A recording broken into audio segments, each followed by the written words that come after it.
Good evening, everyone.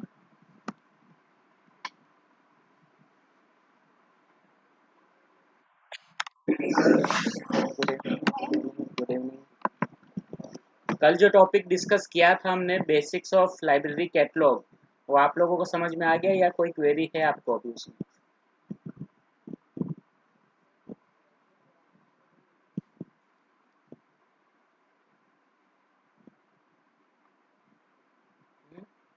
नहीं आया, समझ में आ गया?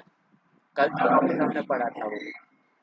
ठीक है, तो आज हम एक नया टॉपिक पढ़ेंगे, that is types and format of library catalogue.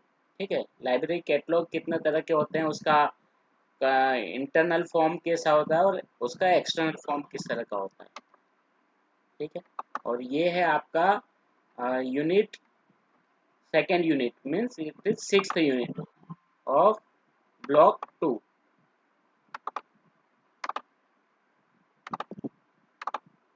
ठीक है, यूनिट सिक्स ब्लॉक टू का सेकेंड यूनिट है, वैसे ओवरऑल यूनिट सिक्स है।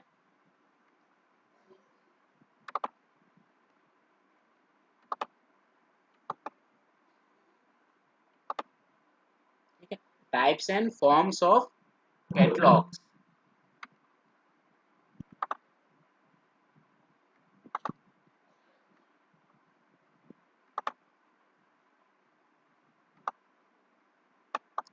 इजी इजी चैप्टर है ये, इसमें ज़्यादा परेशानी नहीं होना चाहिए, क्योंकि टाइप से वो कौन कौन से तरह के कैटलॉग्स होते हैं वही है। ज़्यादा टेक्निकल इसमें कुछ है नहीं।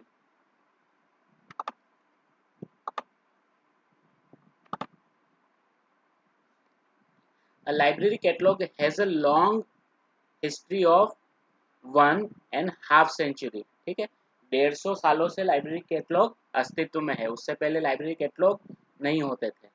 ठीक है, it has evolved over the period of time. The evolution has taken place in form, format as well as content of a catalog।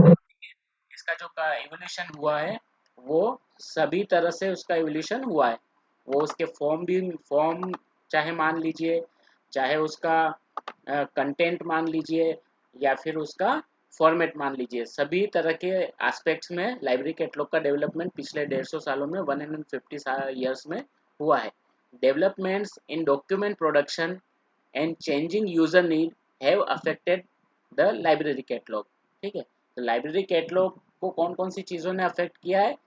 Document जो प्रोडक्शन हुआ है, यानी बुक पब्लिश हुई है या जर्नल्स पब्लिश हुए हैं, उसमें जो चेंजेस आए हैं वो, और यूज़र की बदलती हुई ज़रूरत है, इनकी वजह से लाइब्रेरी कैटलॉग के फॉर्म में भी चेंजेस आए हैं।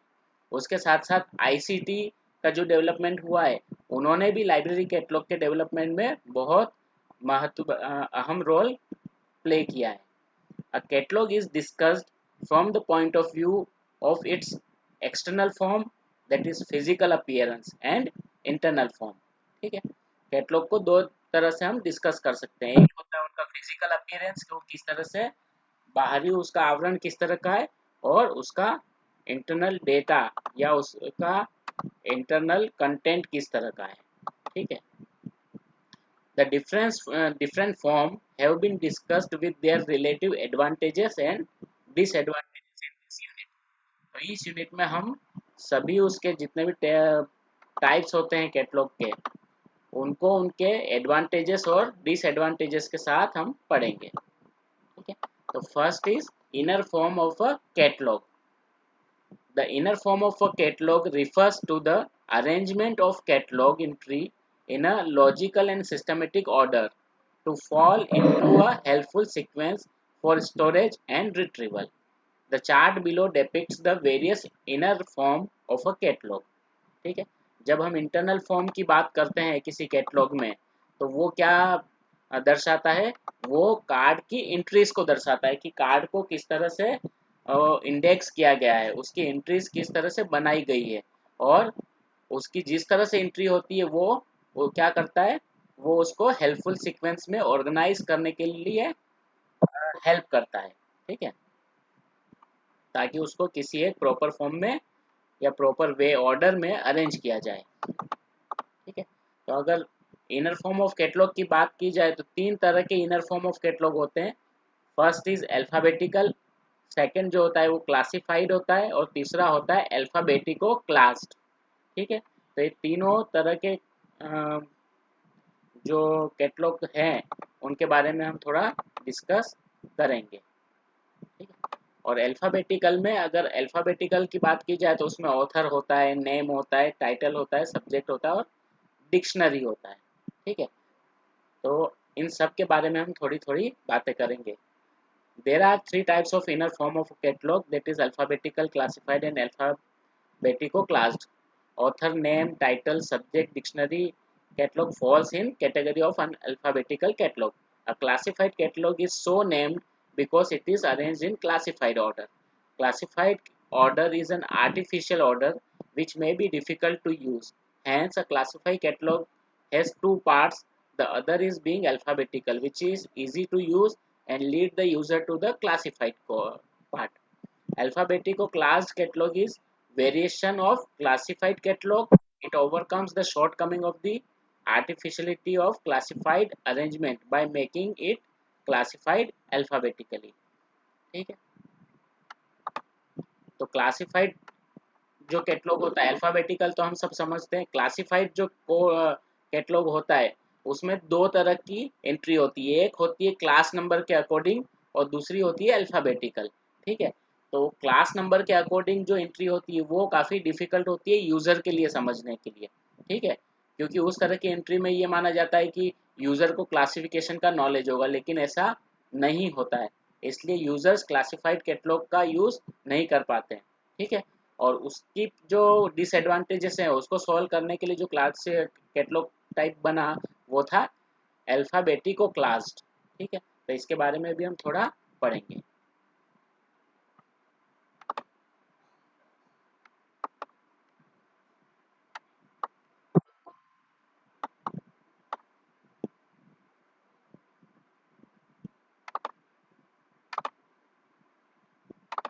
Okay, so first is author catalog. Author is the person who is chiefly responsible for the intellectual thought content of a work. ठीक है, ऑथर वो व्यक्ति होता है जो किसी भी इंटेलेक्चुअल कंटेंट के को अस्तित्व में लाने के लिए रिस्पॉन्सिबल होता है। ठीक है, यानी किसी भी कंटेंट का जो निर्माता होता है वो लेखक होता है। In simple words, author is the creator of work. ठीक है, वो किसी भी वर्क का क्रिएटर होता है, वो एक लेखक होता है। In an author catalog, the entries of the document are under the author's name and are arranged alphabetically. ठीक है, ऑथर कैटलॉग में जो एंट्री होती है वो ऑथर के नाम से होती है और वो अल्फाबेटिकली अरेंज्ड की जाती है। It provides access to documents by name of their authors. यहाँ पे डॉक्यूमेंट्स को उनके ऑथर या उनके लेखक के नाम से एक्सेस करवाया जाता है। In other words, the leading section of N author catalogue could comprise the name of N author. ठीक है, तो यानी जो लीडिंग का एरिया होता है या हेडिंग एरिया होता है वहाँ पे ऑथर का नाम लिखा होता है, और जब कार्ड को अरेंज किया जाता है एक शेल में तो वो भी ऑथर के नाम से ही अरेंज किया जाता है। An author is generally a person or a corporate body who is responsible for the thoughts, contents of a document brought out under the name. ठीक है, तो ऑथर जरूरी नहीं है कि कोई एक व्यक्ति ही हो, एक कॉरपोरेट बॉडी भी एक ऑथर हो सकता है। ठीक है, सरकार भी एक ऑथर हो सकती है, तो कोई भी अलग अलग ऑर्गेनाइजेशन से वो भी ऑथर हो सकती है। ठीक है, तो इन शॉर्ट एक ऑथर एक व्यक्ति भी हो सकता है और ऑथर एक कॉरपोरेट या बॉडी भी हो सकती है।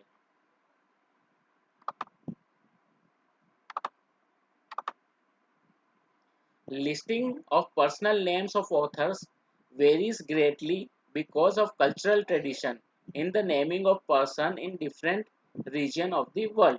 ठीक है, अगर लिस्ट करने की बात करें हम लोग व्यक्ति को, ठीक है, पर्सन को, तो ये बहुत वेरी कर जाता है, क्योंकि लोगों का नाम उनकी ट्रेडिशन के हिसाब से और अलग अलग जोग्राफिकल एरिया के हिसाब से अलग अलग तरीके से नाम लिखा जाता है। For example, name of person in western countries, Indic name Muslim name, Chinese name, Japanese name differs as per their own tradition. ठीक है, तो इन सब कंट्रीज में, इन सब एरियाज में या इन सब कम्युनिटीज में जो नाम होते हैं वो उनके अपने ट्रेडिशन के हिसाब से नाम रखे जाते हैं. Which part of the name should be taken as the lead in a catalog has been set by catalog codes and there are established practice. तो नाम में दो तीन पार्ट्स होते हैं, ठीक है, उसमें से कौन सा पार्ट लीडिंग पार्ट में रखें, लीडिंग फॉर्म में रखें, तो इसके ऊपर भी कुछ रूल्स बने हुए हैं और एस्टेब्लिश्ड प्रैक्टिस है. There are also variety of corporate bodies under whose name documents are published. उनके साथ साथ कुछ कॉरपोरेट बॉडीज भी होती है जिनके नाम के अंदर में डॉक्यूमेंट्स पब्लिश होते हैं. Although we are not concerned very much with the rendering of name in catalog entries here, it is important to note that their filing position is determined by rendering of names. ठीक है, तो यहाँ पे उनका नाम किस तरह से लिखा जाता है वो हमारे लिए मैटर अभी नहीं है, लेकिन ये हमें जानना जरूरी है कि किसी भी एंट्री में, ठीक है, उसकी जो फाइलिंग की जाती है उसके नेम की जो पोजीशन होती है वो हमें जानना जरूरी है, क्योंकि अगर वो हम नहीं जानेंगे कि उनका नाम किस तरह से लिखा जाता है तो फिर कैटलॉगिंग की जो एंट्री होती है उसमें इनएक्यूरेसीज आ सकती है. ठीक है, inaccuracies in the rendering of names would seriously affect alphabetical arrangement of the entries in the catalogue. और अगर उस तरह की गलतियां हमने की तो जो अल्फाबेटिकल अरेंजमेंट हम एंट्री का करेंगे कैटलॉग में वो फिर गड़बड़ा जाएगा, वो सही नहीं होगा. The catalog of British Library, Library of Congress, National Library of India are some of the fine example of author catalog. ठीक है, अगर ऑथर कैटलॉग देखना है तो ब्रिटिश लाइब्रेरी का देख सकते हैं, लाइब्रेरी ऑफ कांग्रेस का देख सकते हैं या फिर इंडियन नेशनल लाइब्रेरी का देख सकते हैं. ठीक है, जो कि कोलकाता में है. तो उनके कैटलॉग, वो उनके जो कैटलॉग हैं वो ऑथर कैटलॉग के बेस्ट एग्जांपल्स हैं. लाइब्रेरीज में है author catalogue arranged in 3 different way. Author catalogue होते हैं उनको 3 अलग अलग तरीके से अरेंज किया जा सकता है. There may be an exclusive author catalog without any entries missing it in any other entries such as title, subject, series, etc. ठीक है, तो एक फॉर्म वो होता है जहाँ पे हम एक्सक्लूसिवली जो कैटलॉग होता है वो ऑथर कैटलॉग ही हम उसमें रखते हैं, उसमें किसी और तरह की एंट्रीज मिक्स नहीं होती है, जैसे टाइटल एंट्री, सब्जेक्ट एंट्री या सीरीज एंट्री. ठीक है, वहाँ पे एक्सक्लूसिवली ऑथर एंट्री ही होती है. सेकेंड, ऑथर एंट्रीज में form part and parcel of a dictionary catalogue. ठीक है, ऑथर एंट्रीज क्या कर सकती है, कैसे हम क्या बना सकती है, यानी डिक्शनरी कैटलॉग का को भी वो जन्म दे सकती है, क्योंकि अगर उसको हम अल्फाबेटिकल अरेंज करेंगे तो वो एक डिक्शनरी कैटलॉग की तरह बन जाएगा. और थर्ड इज ऑथर एंट्रीज में form part of alphabetical index of a classified catalogue. तो ऑथर एंट्री जो होती है वो क्लासिफाइड कैटलॉग का अल्फाबेटिकल इंडेक्स भी हो सकता है. Irrespective of the form in which author catalog exists, it provides an important approach to a document. If the user approaches the catalog with the correct name of the author, the catalog immediately gives the person all the documents by the author. To help a user, other variant of the name of an author who are usually provided as a cross-reference entry in a catalog. ठीक है, तो अगर यदि user को author का नाम पता है सही से तो लाइब्रेरी कैटलॉग उसे आराम से और आसानी से क्या प्रोवाइड कर सकता है, उसे उस ऑथर के द्वारा लिखी गई सारी पुस्तकों या वो सारे डॉक्यूमेंट्स की इंफॉर्मेशन प्रोवाइड कर सकता है. ठीक है, और इसके साथ साथ कई केसेस ऐसे होते हैं जहाँ पे एक ऑथर कई कई नाम से लिखता है या फिर उसने अलग अलग समय में अलग अलग नामों से लिखा हुआ होता है. ठीक है, यानी उनके स्यूडोनिम्स होते हैं. तो इस तरह के नाम को भी एक्सेस देने के लिए कौन सी एंट्रीज बनाई जाती है, क्रॉस रेफरेंस एंट्री बनाई दी जाती है। ठीक है, तो क्रॉस रेफरेंस एंट्री की मदद से जो उनके अदर नेम्स होते हैं उनको भी एक्सेसिबल बना दिया जाता है। अब इसके कुछ एडवांटेजेस हैं और कुछ डिसएडवांटेजेस भी हैं। तो इसके एडवांटेजेस ज़्यादा है क्योंकि ये बहुत अच्छा कैटलॉगिंग फॉर्म है जो इवन कंप्यूटराइज कैटलॉग में भी इसका यूज़ होता है। ठीक है, एडवांटेजेस है, it brings all together the title of books of the same author at one place in the catalogue. ठीक है, अगर हम ऑथर एंट्रीज अरेंज कर रहे हैं तो हम क्या करेंगे, ऑथर के नाम से बुक्स को अरेंज करेंगे। और अगर जब हम ऐसे करेंगे, उस तरह से करेंगे, तो एक ऑथर की जितनी भी लिखी हुई बुक्स है उन सब की एंट्री फिर क्या होगी, एक साथ आ जाएगी। ठीक है, फर्स्ट एडवांटेज ये है। दूसरा एडवांटेज है, it helps a user to obtain a glance of books are available in the library by a given author. अब जब एक साथ एक ऑथर की सारी किताबें आ जाएगी एक ही जगह पे, तो यूजर को क्या मिलेगा उससे, यूजर उस एक ऑथर की सारी बुक्स को एक साथ पता लगा सकता है कि इस ऑथर की इस लाइब्रेरी में कितनी किताबें हैं। ठीक है, this function can however be fulfilled by author entries in other inner form of library catalog. In a classified catalog, this function is performed by alphabetical index of dictionary form. ठीक है, तो ये वाला जो फंक्शन है वो अलग अलग एंट्री में अलग अलग कैटलॉगिंग कार्ड्स या कैटलॉगिंग एंट्रीज प्रोवाइड कर सकती है। जैसे कि क्लासिफाइड कैटलॉग कार्ड में ये जो फंक्शन है एक साथ लाने का, तो वो अल्फ़ाबेटिकल इंडेक्स, ठीक है, और अल्फ़ाबेटिकल इंडेक्स ये काम करता है। It ensures third is it ensures that there will be no scattering of work by the same author through the catalogue. ठीक है, इससे ये भी इंश्योर हो जाता है कि एक ऑथर की लिखी हुई बुक्स कैटलॉग में अलग अलग ना जाए। ठीक है, वो जा सकती है, वो कब जा सकती है, जब हम ऑथर की स्पेलिंग को अगर कैटलॉग कार्ड में हमने गलत लिख दिया, तो फिर हो सकता है कि उनकी एंट्रीज अलग अलग जगह पे चली जाए। तो स्पेलिंग मिस्टेक इसलिए यहाँ पे इम्पोर्टेंट है कि स्पेलिंग मिस्टेक्स हमें नहीं करना है। अगर स्पेलिंग मिस्टेक्स करेंगे तो हो सकता है कि जो कार्ड्स हैं वो क्या हो सकते हैं, स्कैटर हो सकते हैं। इसका डिसएडवांटेज क्या, डिसएडवांटेज के नाम पे इसमें एक डिसएडवांटेज है, that is approaches of readers under subject collaborators distinctive titles etcetera can not be satisfied. ठीक है, तो इसके अंदर में अगर यूजर सब्जेक्ट को लेके आता है या कोलैबोरेटर को लेके आता है या अलग टाइटल्स को लेके आता है, तो वो सेटिस्फाइड नहीं हो सकती है। ठीक है, however it requires that a reader must know the exact name of the author and title.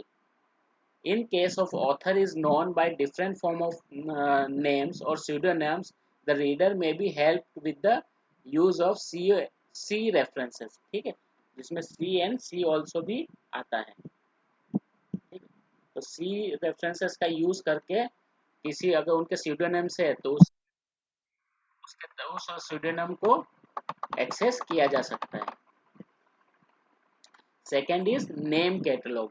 ठीक है, तो नेम कैटलॉग और ऑथर कैटलॉग इनमें क्या डिफरेंस है, बहुत थोड़ा सा डिफरेंस है इसमें। ठीक है, a name catalogue is a variation and extension of a author catalogue. It contains entries for works of one author and also for books written by them और रिटन ऑन हिम। ठीक है, तो name catalogue में क्या होता है कि यहाँ पे एक ऑथर एक विषय के रूप में भी आ जाता है। ठीक है, अगर किसी व्यक्ति के ऊपर बुक किसी लिखी किसी और ने है, लेकिन उसका कंटेंट जो है वो कोई एक व्यक्ति है, किसी व्यक्ति की बायोग्राफी समझिए फॉर एग्जांपल लिखी हुई है। ठीक है, तो वो कहाँ जाएगी, वो जाएगी नेम कैटलॉग में, वो ऑथर कैटलॉग में नहीं जाएगी। All entries are arranged alphabetically by the name of the author. In other words, a name catalog is a compound or mixed type of catalog which combines the author and subject entries. ठीक है, तो यहाँ पे author entries और subject entry दोनों combine हो जाती है। ऑथर एंट्री में क्या होता था, केवल ऑथर कोई भी व्यक्ति जब ऑथर हो तभी उसकी उस कार्ड को वहाँ पे इंक्लूड किया जाता था, लेकिन नेम कैटलॉग में वो व्यक्ति चाहे ऑथर हो या चाहे एक विषय के रूप में हो, उसे इस कैटलॉग कार्ड में शामिल कर लिया जाता है। ठीक है। यस।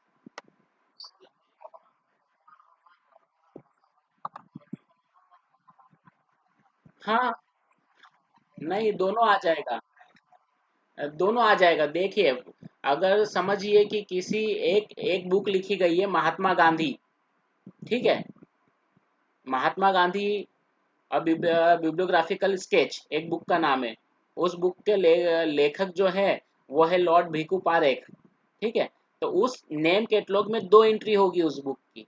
एक होगा पारेख भीकू के नाम पे, और दूसरी होगी गांधी महात्मा के नाम पे।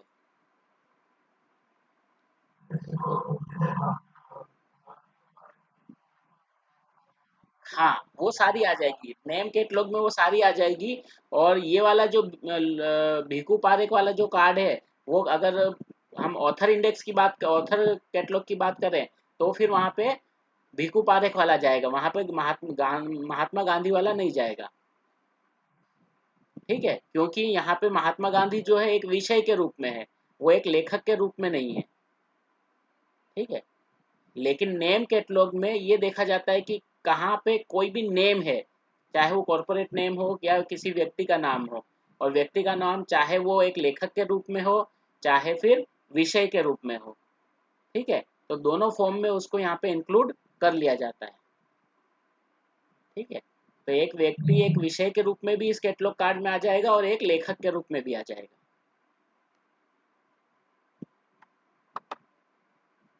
Okay. In this type of catalog, autobiography, biography, and other critical studies, memories, diary of an author are arranged along with his original work. ठीक है, जैसे मैंने कहा कि बायोग्राफी इसमें सबसे ज़्यादा आएगी, क्योंकि बायोग्राफी किसी व्यक्ति विशेष पे लिखी गई होती है। ठीक है। ऑटोबायोग्राफी भी इसमें आएगी, क्योंकि ऑटोबायोग्राफी में के केस में दो फिर कार्ड बन जाएंगे एक ही बुक के। ठीक है। जहाँ पे लेखक भी वही होगा और विषय भी वही होगा। ओके।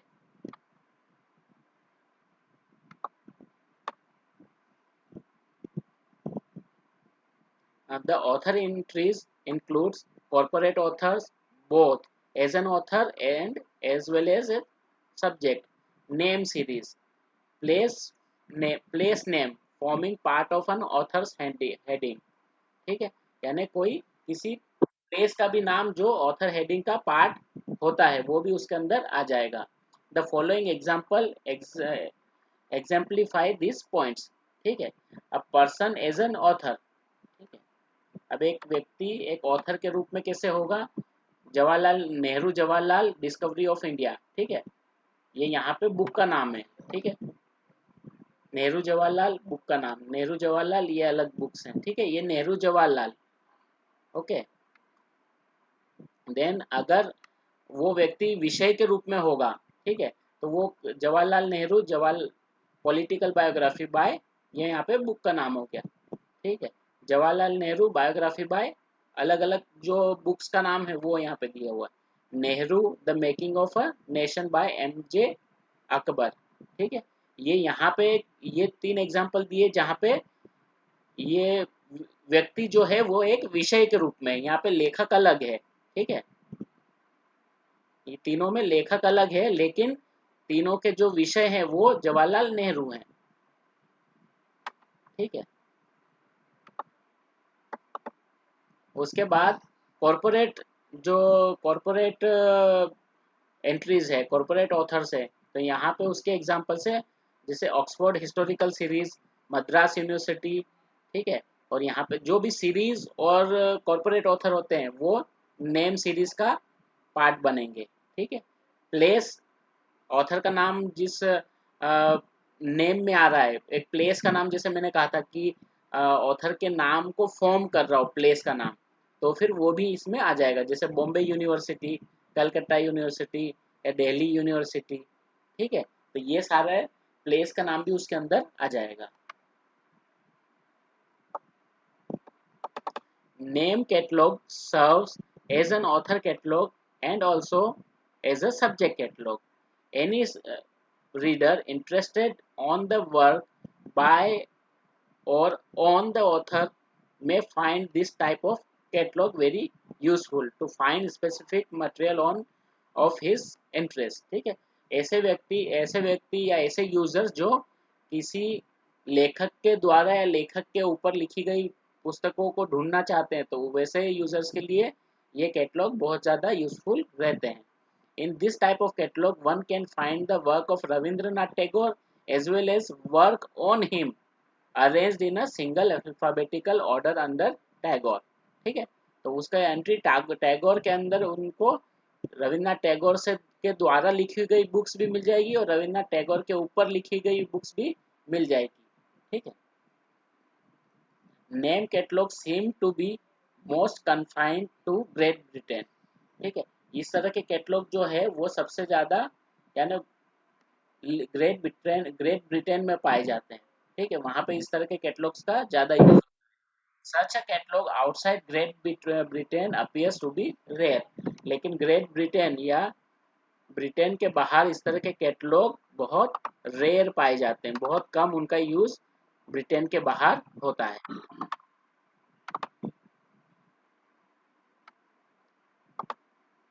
ठीक है, the catalogue of British library is near name catalog which includes reference from all names that occur in the title. ठीक है, तो ब्रिटिश लाइब्रेरी का जो कैटलॉग है वो नेम कैटलॉग के जैसा ही एक कैटलॉग है. ठीक है, जिसके अंदर किसी भी टाइटल में आने वाले सभी नामों को इंक्लूड किया जाता है. और अब इसके एडवांटेजेस और डिसएडवांटेजेस. इसका एडवांटेज है it is helpful and valuable for collection of books of an author and books on her और हिम. ठीक है, ये कैटलॉग किन के लिए यूज होते हैं, ये एक अच्छा कलेक्शन होगा किसी ऑथर के द्वारा लिखी गई बुक्स के लिए या फिर उस ऑथर के ऊपर लिखी गई बुक के लिए. ठीक है, और इसके डिसएडवांटेजेस हैं subject entries are limited to personal and corporate name only. ठीक है, तो इसके अंदर जो सब्जेक्ट जैसे कि हमने बात की थी कि यहाँ पे ऑथर और सब्जेक्ट को इंक्लूड किया जाता है, लेकिन सब्जेक्ट एंट्री जो होती है वो केवल पर्सनल एंड कॉर्पोरेट नेम के ही सब्जेक्ट हैं तो ही वो लेंगे. ठीक है, दूसरे जो नॉर्मल सब्जेक्ट्स हैं वो उसके अंदर नहीं आते हैं.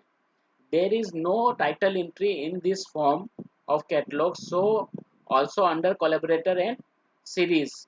ठीक है, तो इसके अंदर कोई भी टाइटल एंट्री नहीं होती है. ठीक है,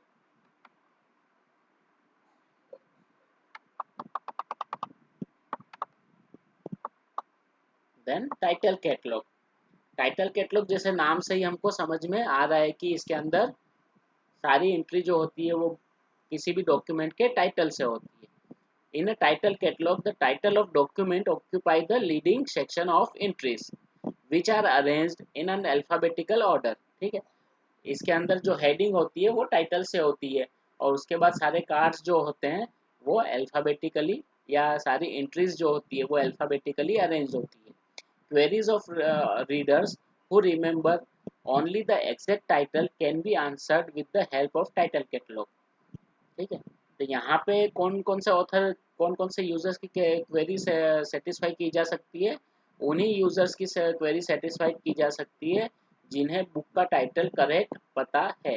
ठीक है, जिनको बुक का चाहे ऑथर ना पता हो लेकिन उन्हें बुक का नाम पता है तो उनको बुक यहाँ से आराम से मिल सकती है. However, it is noticed that many of the readers do not spell out a title exactly the way it is appeared on the title page, particularly in non-fiction title.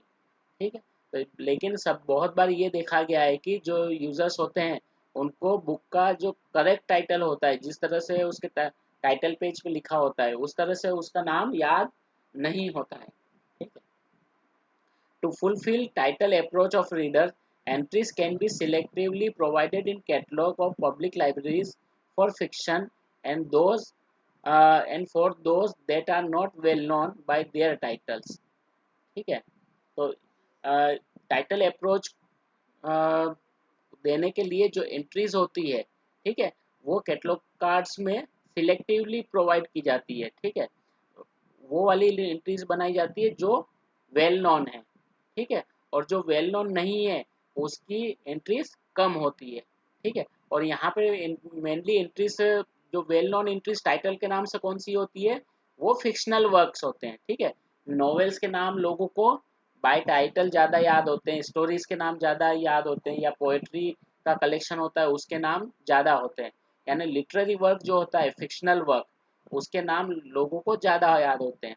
तो इसलिए उस तरह के वर्क्स की एंट्री बनाई जाती है, लेकिन फिर नॉन फिक्शन की एंट्रीज टाइटल में नहीं रखी जाती है या कम रखी जाती है। It is a part of dictionary catalogue और part of author title index of classified catalogue. ठीक है, टाइटल कैटलॉग को डिक्शनरी कैटलॉग का भी पार्ट कहा जा सकता है, या फिर क्लासिफाइड कैटलॉग कार्ड का ऑथर टाइटल इंडेक्स भी कहा जा सकता है।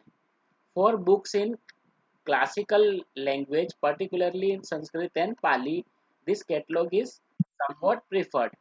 ठीक है, तो जो क्लासिक ट्रेडिशनल लैंग्वेजेस होती है पुरानी वाली जो, ठीक है, जैसे संस्कृत है या और भी जो लैंग्वेजेस हैं, क्लासिकल लैंग्वेजेस, उस तरह की जो लैंग्वेजेस में बुक्स लिखी गई है उसके लिए टाइटल कैटलॉग ज़्यादा प्रेफर किया जाता है।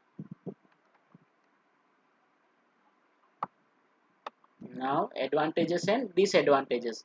इसके एडवांटेज की बात की जाए तो this satisfies the approaches of reader, especially in the case of classical languages and for fiction, drama, poetry and for class literature।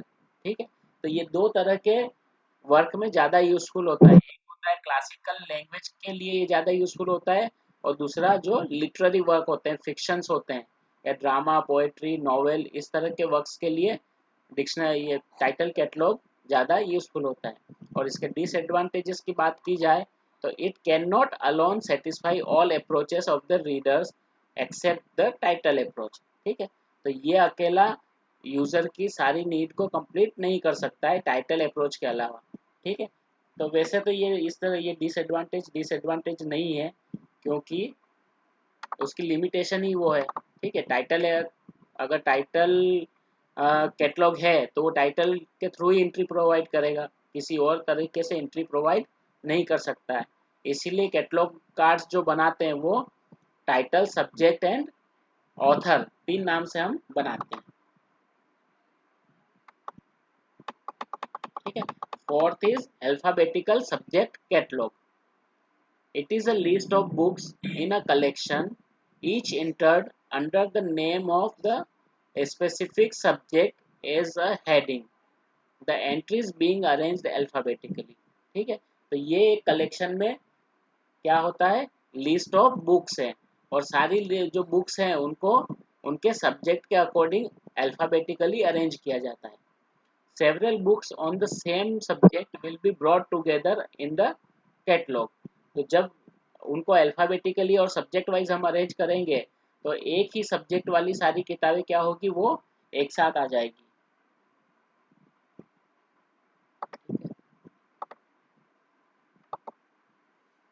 तो एक ही सब्जेक्ट वाली सारी किताबें या सारे डॉक्यूमेंट्स एक साथ आ जाएंगे। When there are more than one book on one subject, the author of the book is taken to determine the alphabetical order। ठीक है, तो जब एक से ज़्यादा बुक्स होगी एक विषय पे, तो फिर क्या किया जाएगा, वहाँ पे ऑथर ऑफ द बुक, उस बुक का कौन लेखक है उसके आधार पर उसको अल्फ़ाबेटिकलाइज्ड, सब अल्फ़ाबेटिकलाइज किया जाएगा। ठीक है, यानी समझिए कि कोई एक विषय है, भारत इंडियन हिस्ट्री, उसके ऊपर 50 किताबें हैं, तो अब 50 किताबों के 50 लिस्ट हो गई। ठीक है, 50 एंट्रीज हो गई। अब उन 50 एंट्री में से कौन सी एंट्री पहले रखेंगे, कौन सी बाद में रखेंगे, तो उस समय उसके जो लेखक हैं उनका नाम भी फिर ध्यान में रखा जाता है। उसके बाद उनको ऑथर वाइज अरेंज किया जाता है, यानी सेकेंड लेवल पे। ठीक है, if the author's name is common for several book, then the title of the book taken into the consideration। ठीक है, अगर कुछ बुक्स ऐसी हैं जिसमें ऑथर भी सेम है, सब्जेक्ट भी सेम है, और ऑथर एक ही ऑथर ने एक ही सब्जेक्ट पे कई किताबें लिखी है, तो फिर उनका जो टाइटल होता है उसको ध्यान में रखा जाता है, फिर टाइटल वाइज उसको लिस्ट किया जाएगा। The simple example of this type of catalogue is given below. ठीक है, जैसे कि यहाँ पे दिया हुआ है केमिस्ट्री ऑर्गेनिक। ठीक है, और इसको किसने लिखा है? बेहल BS। इसका टाइटल क्या है? Text book of chemistry. ठीक है, दूसरा है डॉक्यूमेंटेशन मुखर्जी AK। तो ये अल्फाबेटिकली अरेंज्ड है। ठीक है, फिर उसका टाइटल आ गया। ठीक है, इकोनॉमिक्स इंडिया घोष आलोक, देन इंडियन इकोनॉमिक्स इसका टाइटल हो गया। तो इस तरह से ये कैटलॉगिंग एंट्रीज अरेंज की जाती है। This form of subject catalog is called an alphabetical subject catalog, as the specific subjects are arranged alphabetically. If a reader approaches the catalog with a view to find book or books on a specific subject, it provides excellent service to as he or she has to refer it like a dictionary. ठीक है, इस alphabetical होता है इसलिए ये dictionary की तरह इसको अरेंज किया जाता है। However, if all the at all reader wants to see all the material on a field of knowledge systematically, the catalog fail to respond to this query। ठीक है, यानी अगर कोई ऑथर कोई यूजर इस तरह से आता है कि कोई पर्टिकुलर पूरा ब्रॉडर फील्ड, ठीक है, एक ब्रॉड फील्ड के अंदर कितना मटेरियल अवेलेबल है, तो ये सब्जेक्ट कैटलॉग से पता नहीं चलता है। क्यों? क्योंकि यहाँ पे सब्जेक्ट्स को अल्फाबेटिकली अरेंज किया जाता है, और दो सब्जेक्ट फिर अल्फाबेटिकली उनकी स्पेलिंग अलग होने की वजह से दूर हो जाते हैं। जैसे कि botany will be separated from the books of zoology. ठीक है, जूलॉजी एंड बॉटनी दोनों लाइफ साइंस का पार्ट है, बायोलॉजी भी लाइफ साइंस का पार्ट है, लेकिन इनके अल्फाबेटिकल अल्फाबेट्स अलग होने की वजह से एक दूसरे से दूर चली जाएगी। Similarly, books on chemistry will be separated from the books on physics। ठीक है, and books of mathematics also. ठीक है, तो CPM तीनों कनेक्टेड हैं, और इन तीनों से कनेक्टेड होती है इंजीनियरिंग, लेकिन वो सारी अलग अलग चली जाएगी। ठीक है, केमिस्ट्री E पे जाएगा, फिजिक्स P पे चला जाएगा। ठीक है, तो ये सारी किताबें क्या होगी, वो एक साथ नहीं होगी, और यूजर को वर्ल्ड ऑफ नॉलेज एक डिसिप्लिन में, एक लाइब्रेरी में कितना है वो नहीं पता चलेगा। एंड यस,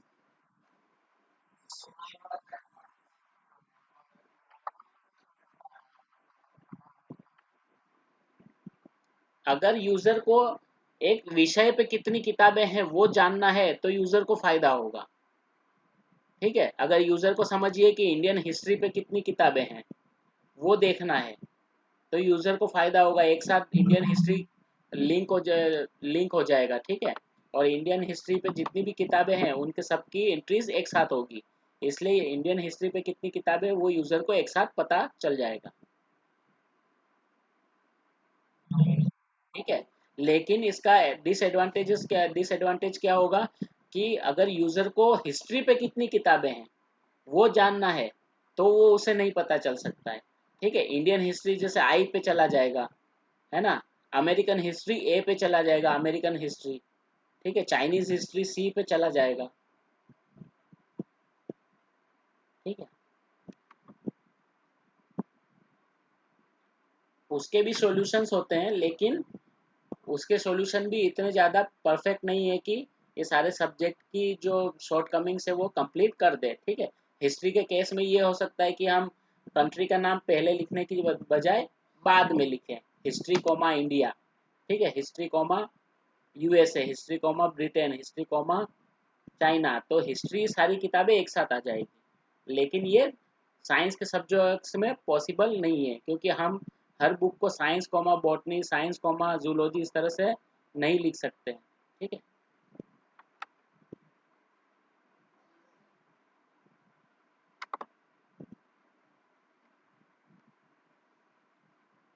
हैंस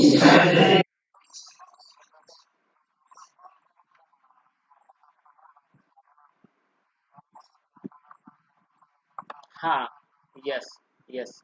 ठीक है, यानी हेडिंग फॉर्मेट जो होता है ना, हेडिंग जो होगी, हेडिंग जो होगी वो सब्जेक्ट के नाम से होगा, इकोनॉमिक्स के नाम से। ठीक है, और उसके बाद उस कार्ड की एंट्री जब देखोगे आप तो उसके अंदर फिर सारी बिब्लियोग्राफिकल इंफॉर्मेशन पता चल जाएगी, उसमें उसका लेखक पता चलेगा।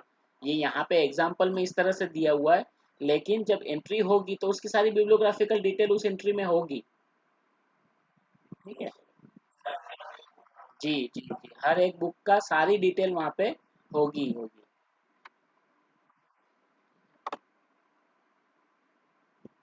Hence, a reader has to look under the separate heading at different places in the alphabet if all the material available on a given field of knowledge are to be gathered। ठीक है, अगर user को एक discipline की सारी books कितनी है वो जानना है तो उसे फिर अलग अलग हेडिंग में बुक्स को सर्च करना होगा, और वहाँ पे ये भी हो सकता है कि वो कुछ कुछ सब्जेक्ट्स को मिस कर जाए। और इसके फीचर्स क्या होते हैं? The prime function of this catalogue is to know what books are on what books are there on a particular subject in the library. पहला फंक्शन फंक्शन इसका यही है कि लाइब्रेरी में एक विशेष विषय पर कितनी किताबें या कितने डॉक्यूमेंट्स उपलब्ध हैं। दूसरा, in this catalogue entry is to be made under specific subject term which represent the specific subject matter of the book. ठीक है, इस कैटलॉग में जो एंट्री होती है वो स्पेसिफिक सब्जेक्ट के टर्म से प्रिपेयर होती है। ठीक है, जो उस बुक के अंदर के सब्जेक्ट कंटेंट को प्रदर्शित करता है। This catalogue is made under specific subject and again arranged in alphabetical order, that is why it is named as alphabetical subject catalogue. ठीक है, तो इसमें एंट्री जो होती है वो सब्जेक्ट के नाम से होती है, लेकिन उसका अरेंजमेंट जो होता है वो अल्फाबेटिकल होता है, इसलिए इसे अल्फाबेटिकल सब्जेक्ट कैटलॉग कहा जाता है। This catalog is prepared with the help of the standard list of subject headings like Sears list of subject heading or Library of Congress list of subject heading or any other subject heading for consistency, uniformity and standardization। ठीक है, तो अगर ये catalogue prepare करना है तो इसके लिए हमें जो सब्जेक्ट सिलेक्ट करने होंगे, जो सब्जेक्ट के टैग्स देना है, तो वो सब्जेक्ट के टैग्स देने के लिए standard list of subject heading choose करनी पड़ेगी, उसकी वजह से ही हम कोई स्पेसिफिक सब्जेक्ट दे सकते हैं। अदरवाइज ये हो सकता है कि आप किसी बुक में एक उस विषय का नाम कुछ और लिख दो और किसी और बुक में उस विषय का नाम कुछ और लिख दो।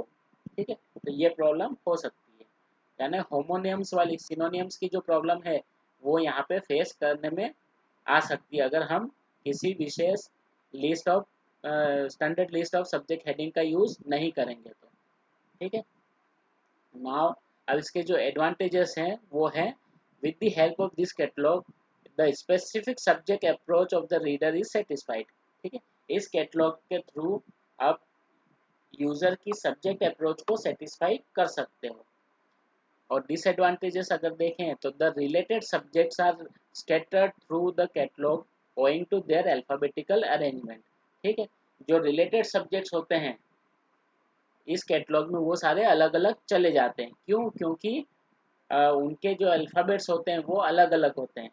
फर्स्ट अल्फ़ाबेट अगर अलग है, चाहे उनका विषय बहुत सिमिलर है, लेकिन उनका अल्फ़ाबेट अलग चला गया इसलिए वो एक दूसरे से दूर हो जाती है। जैसे money and banking same concept लगभग होता है, लेकिन मनी वाला बुक जो है वो एम पे चला जाएगा, बैंकिंग वाला बी पे चला जाएगा। ठीक है, electricity and magnetism, astronomy and planets etcetera. The standard list of subject heading fails to cope up with ever emergence of new subjects, and new edition have to brought out regularly. Otherwise, the cataloger is unable to assign exact subject heading for newly published book। ठीक है, तो subject जो standard subject list होती है वो क्या होती है, वो नए नए जो सब्जेक्ट्स आते हैं उसके साथ कोप अप करने में बहुत बार फेल हो जाती है, क्योंकि इसके लिए उनको क्या करना होगा, उसके लिए उनको बार बार नए एडिशन पब्लिश करने होंगे। अदरवाइज जो नई किताबें आ रही है, नए सब्जेक्ट्स आ रहे हैं, उसकी हेडिंग जो है वो अवेलेबल नहीं होगी।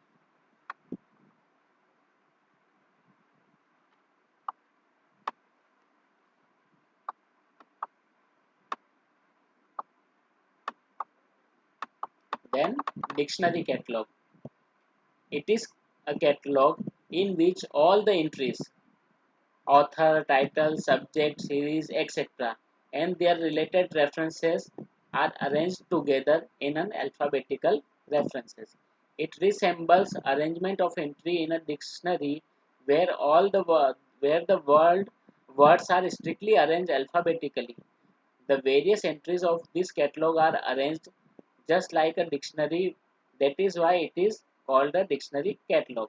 ठीक है, तो इस ये डिक्शनरी कैटलॉग में ये नहीं देखा जाता है कि कौन सी टाइटल एंट्री है या कौन सी सब्जेक्ट एंट्री है, कौन सी ऑथर एंट्री है, लेकिन उनको एक साथ सभी को अरेंज कर दिया जाता है अल्फाबेटिकल फॉर्म में, रिगार्डलेस ऑफ दियर टाइप. ठीक है, इसलिए इसे डिक्शनरी कैटलॉग कहा जाता है.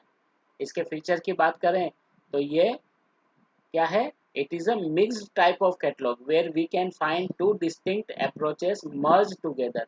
ठीक है, ये एक मिक्स टाइप का कैटलॉग होता है जहाँ पे दो अलग अलग अप्रोचेस एक साथ मर्ज हो जाती है.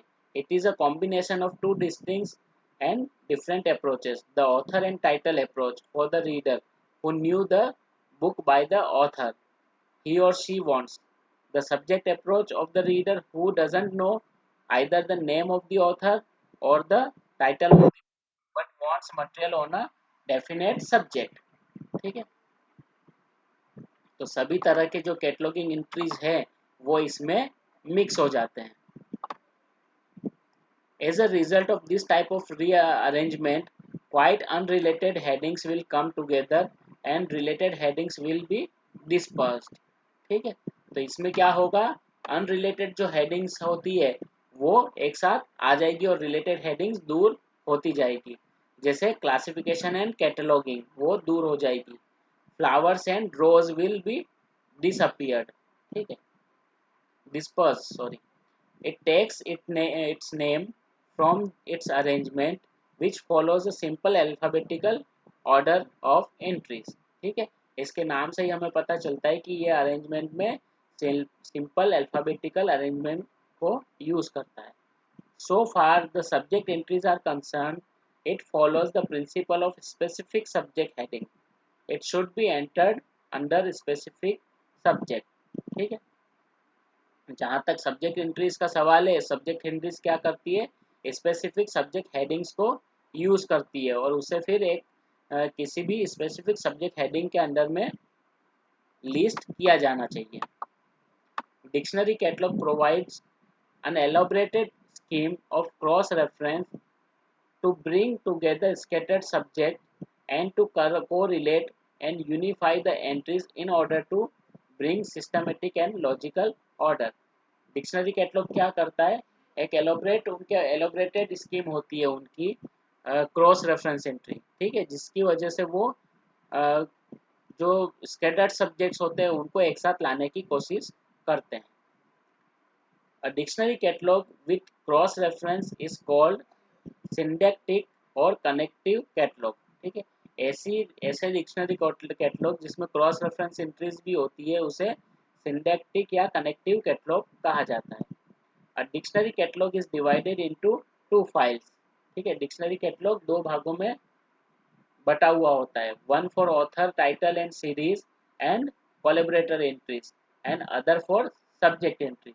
ठीक है, एक फाइल के अंदर ऑथर टाइटल सीरीज और कोलैबोरेटर एंट्रीज होती है और एक अलग फाइल होती है जिसके अंदर केवल सब्जेक्ट एंट्रीज होती है.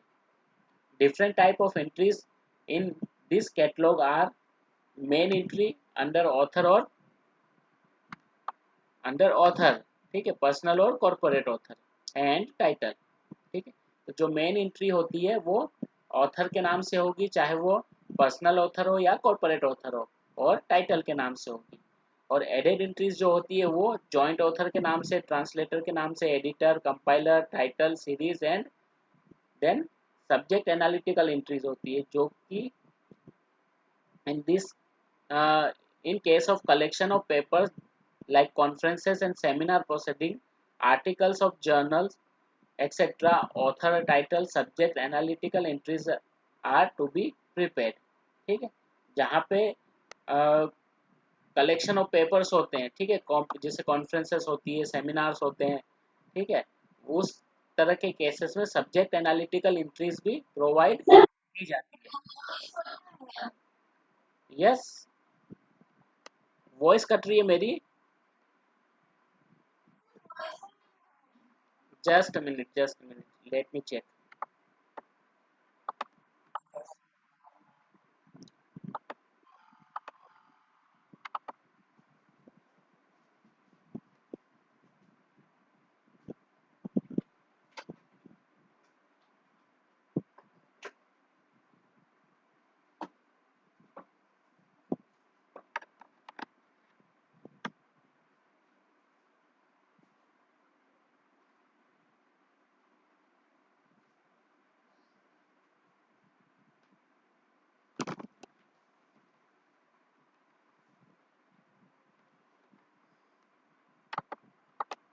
अब आ रही है आवाज ठीक?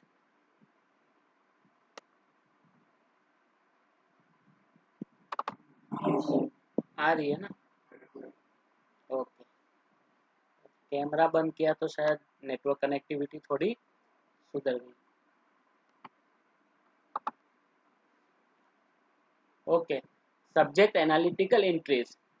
In case of collections of papers like conference and seminar proceedings, article of journals, etc., author, title and subject analytical entries are to be prepared. ठीक है, जहाँ पे कलेक्शन ऑफ पेपर होते हैं, कलेक्शन ऑफ पेपर कहाँ कहाँ पे होते हैं? कॉन्फ्रेंसेस में होते हैं, सेमिनार्स में होते हैं, जर्नल्स इश्यूज में होते हैं।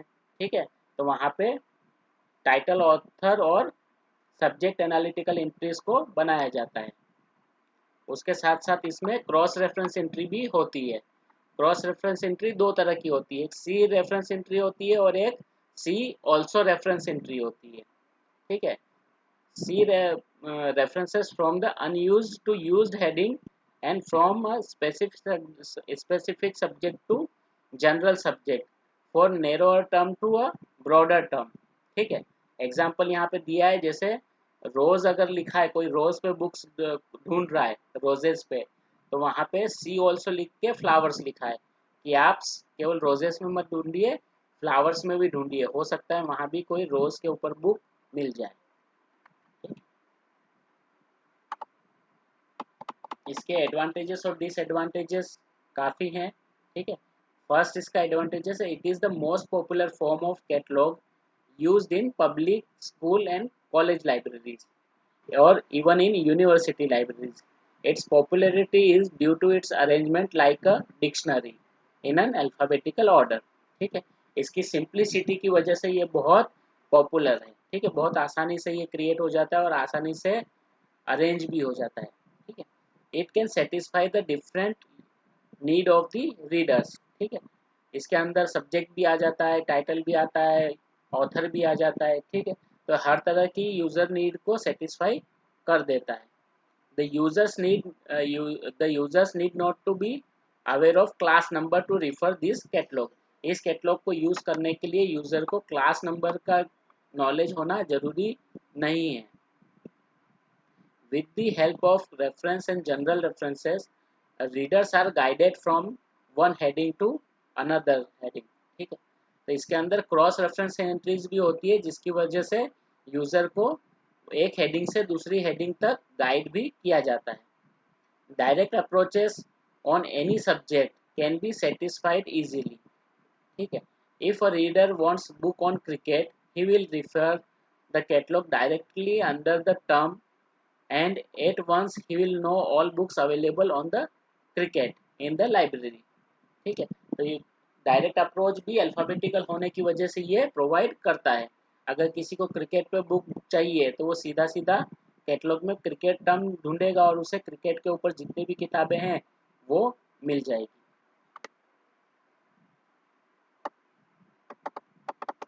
देन डिसएडवांटेजेस, जिसके जितने ही इसके फायदे हैं उतने ही इसके नुकसान या डिसएडवांटेजेस भी दिखाई दे रहे हैं। For readers who need information on a subject with all its ramifications, the dictionary catalog is the most difficult to use. It is slower than yielding information and less satisfactory in its result than classified form। ठीक है, फिर से वही कि अगर किसी user को एक डिसिप्लिन की सारी बुक्स का इंफॉर्मेशन चाहिए तो फिर ये बहुत स्लो इंफॉर्मेशन प्रोवाइड करता है। ठीक है, यहाँ पे बुक्स फिर से, क्योंकि अल्फ़ाबेटिकल कैटलॉग ये है, इसलिए सारी बुक्स फिर से स्कैटर्ड हो जाती है। Extensive use of cross-reference to bring together the related subjects together results in the classified catalog become bulky। ठीक है, तो यहाँ पे बहुत ज़्यादा यूज होता है कौन सी इंट्रीज का, क्रॉस रेफरेंस इंट्रीज का। उसकी वजह से ये कैटलॉग जो है वो बल्कि हो जाता है। It's maintenance is more difficult. ठीक है, फिर अगर ज़्यादा बल्कि है, ज़्यादा बड़ा कैटलॉग है, तो इसका मेंटेनेंस क्या हो जाता है, डिफिकल्ट हो जाता है। Moreover, the cross reference often proves to be tiresome। ठीक है, बहुत बार ये होता है कि जो क्रॉस रेफरेंस एंट्री होती है उसका यूज बहुत कम होता है, ये टायर्डसम होती है, यानी वेस्ट ही जाती है ये entries. It is a tedious and yes.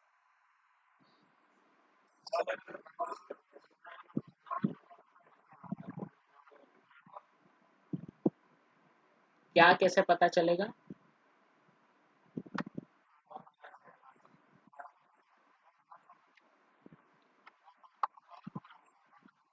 हाँ, देखिए क्रॉस रेफरेंस एंट्री कहाँ बनती है। क्रॉस रेफरेंस एंट्रीज दो तीन केसेस है जहाँ पे क्रॉस रेफरेंस एंट्रीज बनती है। एक होता है होमोनियम्स के केसेस में, सिनोनियम्स के केसेस में बनती है। ठीक है, और सूडो ऑथर में अगर बात की जाए तो सूडोनियम्स के केसेस में बनती है। सब्जेक्ट होम की बात की जाए तो स्पेसिफिक टू जनरल या नैरोअर टू ब्रॉडर फॉर्म में बनती है। जैसे रोजेस पे कोई ढूंढ रहा है तो हम उसको गाइड कर सकते हैं फ्लावर्स पे। ठीक है, अगर कोई बुक हमने हमने प्रेमचंद की सारी बुक्स को प्रेमचंद के नाम से, मुंशी प्रेमचंद के नाम से लिस्ट किया है, और कोई अगर धनपत राय के नाम से ढूंढ रहा है तो धनपत राय के नाम से हम फिर उनको कहेंगे नहीं, धनपत राय के नाम पे मत ढूंढिए, आप उसे मुंशी प्रेमचंद के नाम पे ढूंढिए। ठीक है, तो इस तरह से क्रॉस रेफरेंस एंट्रीज बनती है।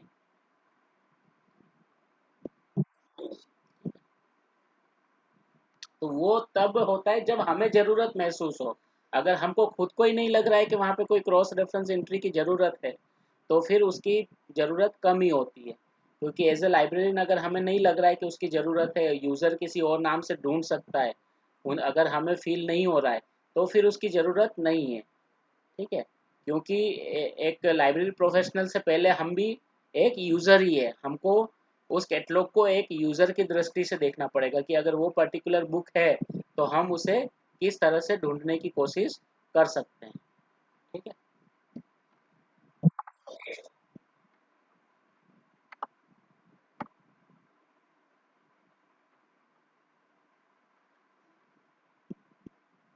it is tedious and time consuming affairs on the part of the reader to find out information on various aspects of a particular subject and its related subjects from this catalog। यानी एक subject से related जो दूसरे subjects हैं उनके ऊपर भी information चाहिए, तो इस कैटलॉग से निकालनी वो मुश्किल होती है, क्योंकि ये अल्फ़ाबेटिकली अरेंज्ड होता है। ठीक है, और मिक्स्ड होता है ये। ठीक है, dictionary catalogue suffers from all the consequences of excessive dependence on verbalisation. ठीक है, ये किस चीज़ पे सबसे ज़्यादा डिपेंडेंस होता है, वर्बलाइजेशन के ऊपर, यानी हम किस तरह की लैंग्वेज उसमें यूज़ कर रहे हैं उसके ऊपर सबसे ज़्यादा वो डिपेंडेंट होता है। ठीक है, then replacing the old subject term by new term is a tedious and time consuming process. अगर हमारे पास बड़ा कैटलॉग है और उसमें जो टर्म्स है वो चेंज हो रहे हैं, तो पुराने टर्म्स को नए टर्म्स के साथ चेंज करना भी ज़्यादा मुश्किल होता है।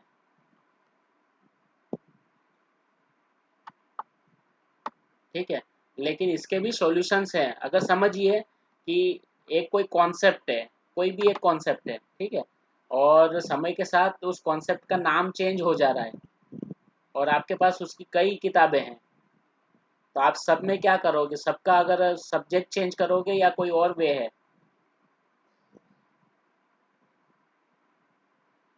एनीवन लगा सकता है कोई आइडिया?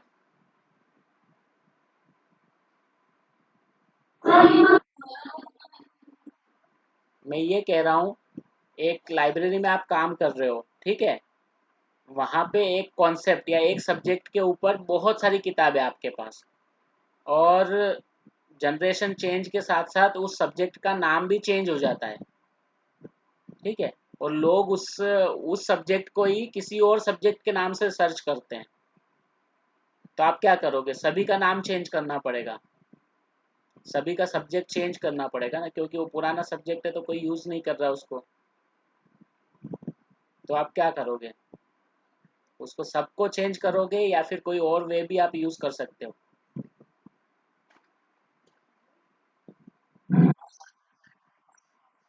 यस, वही मैं पूछ रहा हूँ।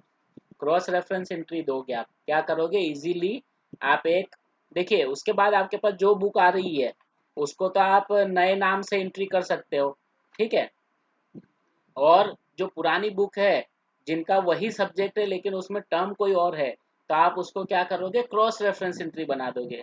अब क्रॉस रेफरेंस एंट्री कौन सी बनेगी, सी एंट्री बनेगी या सी ऑल्सो एंट्री बनेगी? कौन सी? यस, सी ऑल्सो, क्योंकि वो जो टर्म ढूंढ रहा है उसमें तो उसे मिलेगी ही किताबें, लेकिन उसको ये कहा जा रहा है आप ये वाला टर्म से भी ढूंढिए, ठीक है। तो यहाँ पे सी ऑल्सो एंट्री बन के आप एक ही कार्ड के अंदर वो सारी जो टर्मिनोलॉजीज जो ऑब्सोलेट हो चुकी है उसको यूजफुल बना सकते हो। फिर समय के साथ आप उसे हो सकता है तो बदल दीजिए, लेकिन अर्जेंटली फिर आपको बदलने की उसे जरूरत नहीं होगी, ठीक है।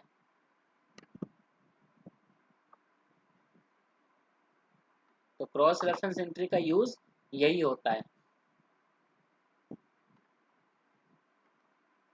The sample of main entry of dictionary catalogue is given below, ठीक है, इस तरह के कार्ड्स होते हैं।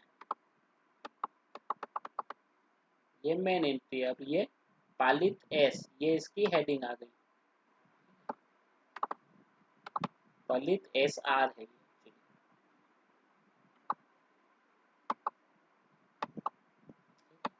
Next type is classified catalogue, ठीक है।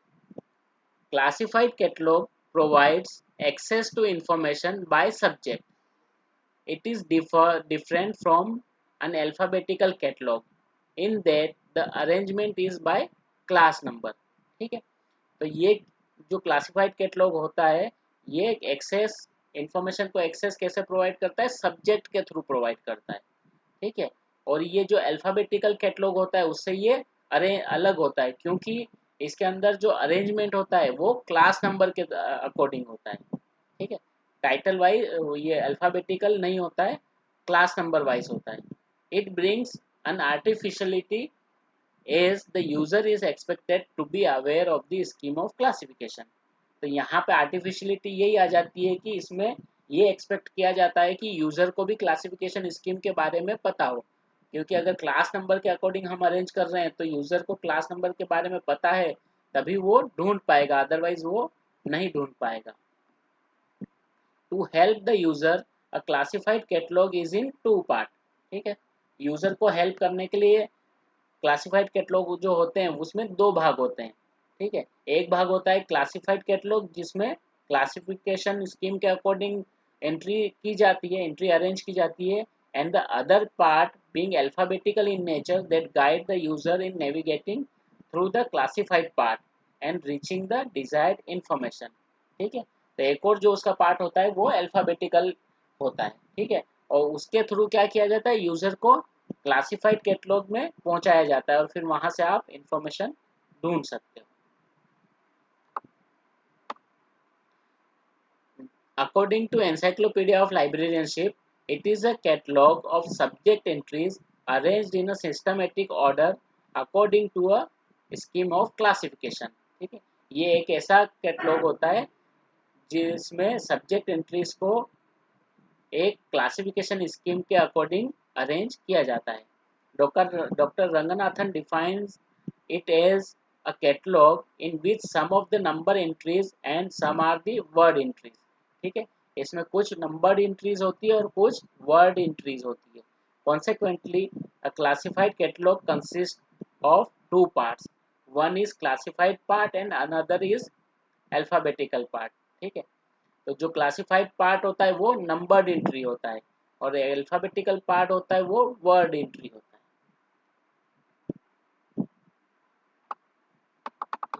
तो क्लासिफाइड कैटलॉग के अंदर दो भाग होते हैं, एक क्लासिफाइड पार्ट और एक अल्फाबेटिकल पार्ट। क्लासिफाइड पार्ट जो होता है वो मेन एंट्री होती है उसमें और क्रॉस रेफरेंस एंट्री होती है, और अल्फाबेटिकल पार्ट में ऑथर एंट्री, टाइटल एंट्री होती है और उसका इंडेक्स होता है, और एक और जो होता है वो सब्जेक्ट इंडेक्स होता है। ठीक है, तो यहाँ पे दो इंडेक्स होते हैं, टाइटल और ऑथर इंडेक्स और दूसरा सब्जेक्ट इंडेक्स। ठीक है,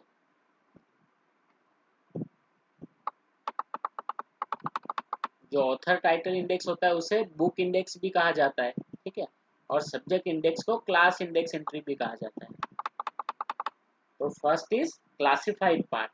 It is arrangement of entries of document by class number that gives the systematic and structured display of subject in a classified catalog. It map out the subordinate and coordinate subjects division and put them in a logical sequence. ठीक है, तो इसके अंदर जो भी entries होती है वो सारी क्लासिफिकेशन स्कीम के अकॉर्डिंग अरेंज होती है, और जब क्लासिफिकेशन स्कीम के अकॉर्डिंग अरेंज होगी तो उससे क्या फ़ायदा होता है, सारे एक जैसे जो सब्जेक्ट्स होते हैं, जो अभी तक की सभी स्कीम में एक वीकनेस थी कि अल्फ़ाबेटिकल होने की वजह से एक ही सब्जेक्ट से रिलेटेड अलग अलग कॉन्सेप्ट अलग अलग जगह चले जाते थे, लेकिन यहाँ पे जो अरेंजमेंट है वो क्लास नंबर के अकॉर्डिंग है, क्लासिफिकेशन के अकॉर्डिंग है। तो जिस तरह से क्लासिफिकेशन नंबर के या कॉल नंबर के हिसाब से बुक्स लाइब्रेरी के रैक पे शेल्व होती है, उसी तरह से उनकी एंट्री भी एक साथ होती है। ठीक है, this systematic arrangement to a certain degree reflects the logical thinking of specialists in different subject and get their appreciation। तो यहाँ पे एक दो तीन जगह हमने पढ़ा है ना कि किसी यूजर को अगर एक साथ ये जानना है कि एक ही पूरे डिसिप्लिन पे कितनी किताबें हैं, एक साथ उनकी एंट्री देखना है, तो वो केवल क्लासिफाइड कैटलॉग में ही पॉसिबल है। While displaying the entries in classified catalog, merely giving the class number would not be very helpful to the users of the catalog। ठीक है, तो जो क्लासिफाइड कैटलॉग होता है उसके अंदर क्या किया जाता है, केवल क्लास नंबर दिया जाता है, और क्लास नंबर केवल होने की वजह से वो यूजर के लिए हेल्पफुल नहीं होता है, क्योंकि यूजर को क्लासिफिकेशन नंबर या क्लास नंबर का नॉलेज नहीं होता है। ठीक है, the class number are not intangible intangible intelligible to persons who have no knowledge of classification scheme chosen for the library। ठीक है, तो उन लोगों के लिए ये जो क्लास नंबर्स हैं या क्लासिफाइड कैटलॉग है उनके लिए यूजलेस होता है, क्योंकि उन्हें क्लासिफिकेशन स्कीम का कोई नॉलेज नहीं होता है। Therefore, while displaying the class number in guide card for entries under them, it is absolutely necessary to give their verbal equivalent of the division of class number। ठीक है, इसीलिए अगर हम क्लास इंडेक्स बना रहे हैं या क्लासिफाइड कैटलॉग बना रहे हैं, तो उस क्लास नंबर का जो मीनिंग होता है वो भी हमें उसका वर्बल एक्सप्रेशन लिखने की ज़रूरत है। अगर वो नहीं होगा, केवल नंबर होगा, तो उसका फिर कोई मीनिंग नहीं है। The verbal equivalents provide for the class number in a classified catalogue are known as feature heading. ठीक है, तो वो जो वर्बल एक्सप्रेशन जो उसकी होती है उसे फीचर हेडिंग भी कहा जाता है। तो सेकंड जो पार्ट है क्लासिफाइड कैटलॉग का वो है alphabetical part. The alphabetical index to a classified catalogue consist of author, title and subject entries and other entries for collaborators, series, editors of series and host of cross reference। It mean to support the classified part of the catalog। ठीक है, और ये किस लिए बनाई जाती है, जो classified part of the catalogue होता है उसको सपोर्ट करने के लिए बनाई जाती है। It can fulfil all the function of a dictionary catalogue. ये अल्फाबेटिकल पार्ट है वो डिक्शनरी कैटलॉग के सारे फंक्शन को कंप्लीट करता है। That is collecting the work of an author together, bringing all the different edition of a title, cross reference for the subject, etc. With classified part, bringing all the related subject together, and alphabetical order bringing all the distinct distributed relatives. The classified catalog can fulfill all the function of a library catalog. ठीक है, तो यहाँ पे जो dictionary catalogue या दूसरे catalogue हमने पढ़े थे उसमें जो भी फंक्शंस थे वो सारे फंक्शन अल्फाबेटिकल पार्ट में कंप्लीट हो जाते थे, और जो क्लासिफाइड पार्ट है उसमें क्या होता था, उसमें एक डिसिप्लिन की सारी बुक्स एक साथ आ जाती थी। तो एक जो लाइब्रेरी कैटलॉग है उसकी सारी जो रिक्वायरमेंट, उसकी सारे फंक्शन हैं वो कौन फुलफिल कर सकता है, ये क्लासिफाइड कैटलॉग फुलफिल कर सकता है। देन इसके फीचर अगर बात की जाए तो क्या है, it is a subject catalogue where entries is made under the class number which represent the subject matter of the book. ठीक है, यहाँ पे जो एंट्री होती है वो क्लास नंबर के अकॉर्डिंग होती है। It consist of two part, इसमें दो पार्ट होते हैं, एक क्लासिफाइड पार्ट होता है और एक अल्फाबेटिकल पार्ट होता है। क्लासिफाइड पार्ट जो होता है वो क्लास नंबर के अकॉर्डिंग होता है, और अल्फाबेटिकल पार्ट होता है वो सब्जेक्ट टाइटल और ऑथर के नाम से होता है और अल्फाबेटिकली अरेंज होता है। The success of this catalogue depend upon largely on the soundness of the classification scheme chosen and the extent or to which subjects are collected in that scheme। ठीक है, तो इस कैटलॉग की success दो चीज़ों पे डिपेंड करती है। एक तो जो क्लासिफिकेशन स्कीम यूज की जा रही है वो कितनी साउंड है, दूसरा जो सब्जेक्ट पार्ट है उसमें जो सब्जेक्ट्स हैं वो हमने किस तरह से सिलेक्ट किए हैं। ठीक है, as the classified catalog is based on some classification scheme, all the entries are arranged from general to specific at all levels in this level। ठीक है, तो जो क्लासिफाइड कैटलॉग होता है वो क्लासिफिकेशन स्कीम्स के अकॉर्डिंग अरेंज होता है, और यहाँ पे सारी जो एंट्रीज है वो जनरल टू स्पेसिफिक इस कैटलॉग में आ जाती है। Any shortcoming in the scheme of classification reflects in the catalogue. अगर क्लासिफिकेशन स्कीम में कोई वीकनेस है तो वो कैटलॉग में भी दिखाई देगी। When the subject entries are prepared by the chain indexing from the class number of the document. ठीक है, तो इसके लिए जब हम इंडेक्सिंग करेंगे, चेन इंडेक्सिंग का यूज करके सब्जेक्ट ढूंढेंगे तो वो सारी यहाँ पे रिफ्लेक्ट, वो कमियां जो है क्लासिफिकेशन स्कीम की वो इसमें रिफ्लेक्ट हो जाएगी।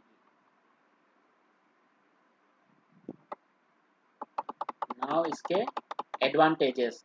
ठीक है, इसका फर्स्ट एडवांटेज है, in classified catalogue the main entry not only falls under the subject with which a book deals but it falls in cross proximity with related subjects। ठीक है, तो यानी इसके अंदर जब सब्जेक्ट एंट्री बनती है, ठीक है, क्लासिफाइड कैटलॉग में, तो वो केवल जिस वो बुक जिस सब्जेक्ट से डील कर रही है वो सब्जेक्ट ही नहीं आता है, बल्कि इसके अंदर में उसके और रिलेटेड सब्जेक्ट भी आ जाते हैं। The logical or systematic arrangement of subject is assumed because the catalog is based on recognized system of classification। तो जो सब्जेक्ट अरेंजमेंट है वो इसका बहुत स्ट्रॉन्ग होता है क्योंकि ये एक क्लासिफिकेशन स्कीम के ऊपर डिपेंड होती है या उसको फॉलो करती है। थर्ड एडवांटेज है इसका, the close identity of arrangement between catalogues entries and books on shelves tend to increase the reader's familiarity with the large number of books। ठीक है, तो इसमें क्या है, जैसे मैंने पहले ही कहा कि इसमें जो है बुक्स शेल्फ में जिस तरह से बुक रखी जाती है उसी तरह से इसकी एंट्रीज भी होती है, तो वहां पे ये सिमिलरिटी आपको दिखाई देगी। ठीक है, it disclose the strength and weakness of a library by subjects broad and specific. ठीक है, तो ये क्या करता है, ये किसी भी लाइब्रेरी की जो स्ट्रेंथ या वीकनेस है वो क्या करता है, वो शो कर देता है। ठीक है, जिस तरह से जैसा उनका कलेक्शन होगा वैसे ही उनका कैटलॉगिंग होगा। ठीक है, कैटलॉग होगा उनका। It is easy to bring out printed part of classified catalog, class by class with a consolidated index at the end of volume when the part are printed। ठीक है, इसमें क्या होता है कि इसका प्रिंटेड पार्ट बनाना भी इजी होता है, क्योंकि ये क्लास बाय क्लास अरेंज किया जाता है।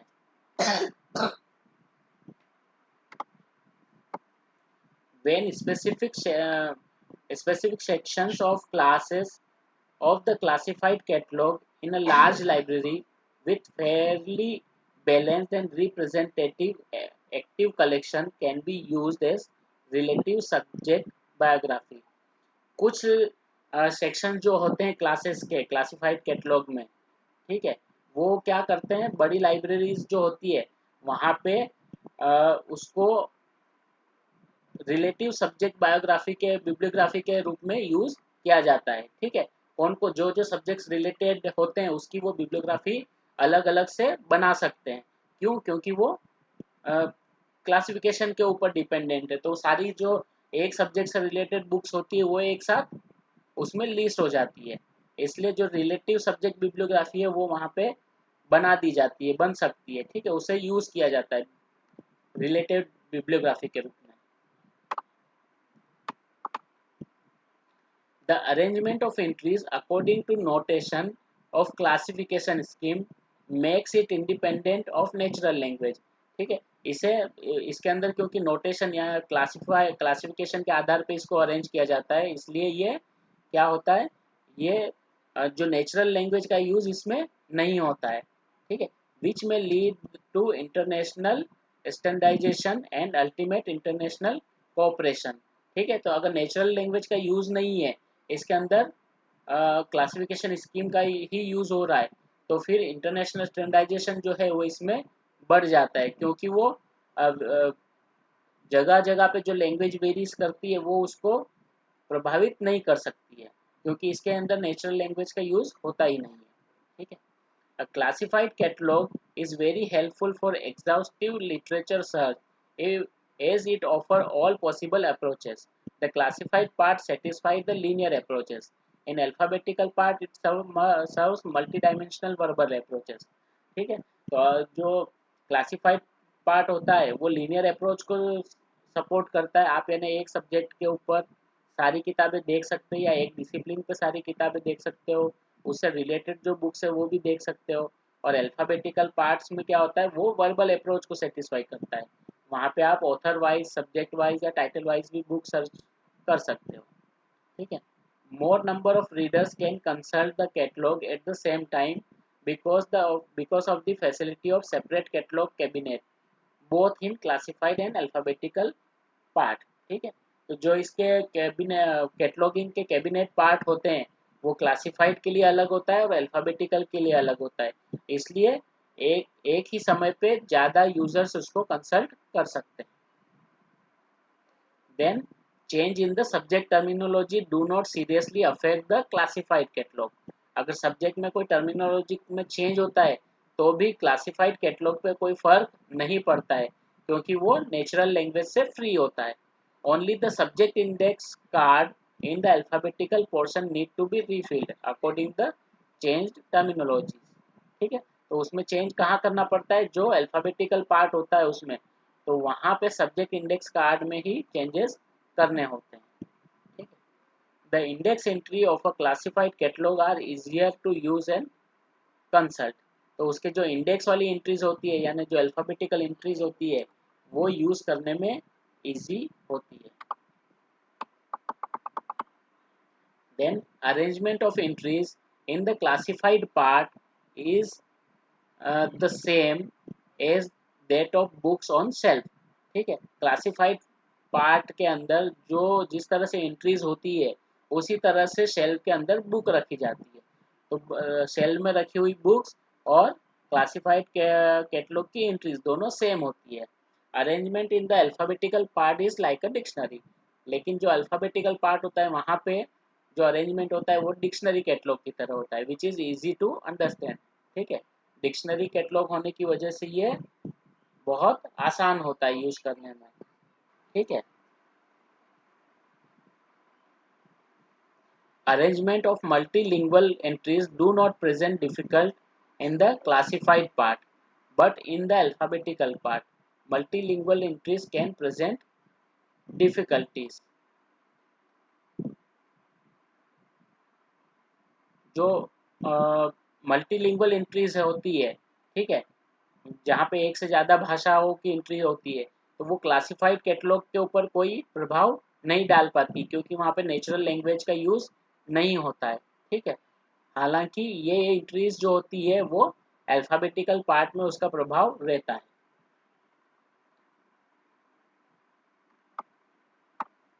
देन इसके डिसएडवांटेजेस क्या क्या है? In a classified catalogue the reader has to consult the alphabetical part first, then taking the call number he has to again go to classified part for detailed information about the document, ठीक है। तो पहले user इसमें user को क्या करना पड़ता है, पहले अल्फाबेटिकल पार्ट में जाना पड़ता है, वहाँ पे उसे जो भी सब्जेक्ट या टाइटल या ऑथर के नाम पे बुक चाहिए वो बुक का डिटेल वहाँ पे देखना होता है, उस वहाँ से क्लास नंबर लेना होता है, और उसके बाद वो क्लासिफाइड कैटलॉग में जाएगा और वहाँ पे फिर उसे रिलेटेड बुक्स मिलेगी, ठीक है। तो इस तरह से उसे ये जो कैटलॉग होता है उससे कंसल्ट करना होता है, ठीक है। तो उसके लिए शायद ये टाइम कंज्यूमिंग होता है। The success of this catalogue depend on the classification scheme chosen, because if there is any drawback in the classification scheme it will reflect in the catalogue. तो इस तरह के कैटलॉग जो होते हैं वो क्लासिफिकेशन स्कीम के ऊपर डिपेंडेंट होते हैं, क्योंकि उनकी सक्सेस जो है वो क्लासिफिकेशन स्कीम की कॉन्क्रीटनेस के ऊपर डिपेंड करती है। उसमें अगर कोई भी कमी है तो वो फिर कैटलॉग में भी कमी दिखाई देगी।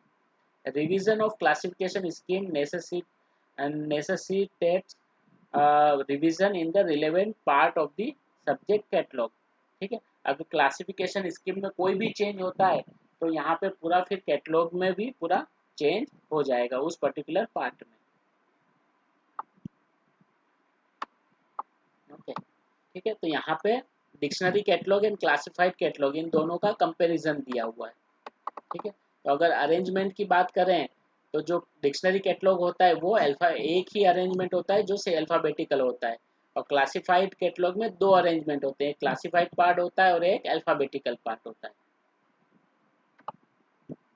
ठीक है।